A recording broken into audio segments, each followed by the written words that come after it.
షాద్నగర్లో ఎందుకు ఇన్వెస్ట్ చేయాలంటే ముందు ఆ నేషనల్ హైవే గురించి మనం చెప్పుకోవాలి. నేను రియల్ ఎస్టేట్కి వచ్చిన 40 years బ్యాక్ కూడా బెంగళూరు హైవేకి మంచి డిమాండే వస్తుంటూ వచ్చింది. ఈరోజు 4112 kilometres distance Srinagar to Kanyakumari. అంతా ఇండియాలోనే భారతదేశ అతి పొడవైన national highway 44 Kashmir to Kanyakumari. అలాంటి గొప్ప నేషనల్ హైవే మన హైదరాబాద్ సమీపంలో తాకుతూ వెళ్తూ ఉంది. సో ఇదే కాకుండా అక్కడ ముందే చాలా 20 సంవత్సరాల క్రితమే శంషాబాద్ ఎయిర్పోర్ట్ స్టార్ట్ అయింది. అక్కడ రైల్వేస్ కూడా ఉంది అప్ టు బెంగళూరు వరకు. ఓఆర్ఆర్ వచ్చింది అక్కడ, అవుటర్ రింగ్ రోడ్, దాని పక్కనే ఇంటర్నేషనల్ ఎయిర్పోర్ట్ ఉంది.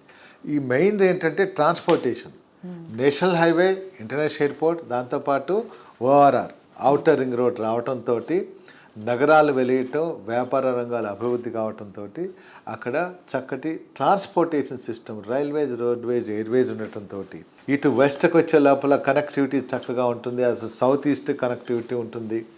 కాబట్టి బెంగళూరు హైవేలో మంచి టౌన్షిప్స్, మంచి ప్లాటింగ్ ఏరియాలుగా వచ్చాయి.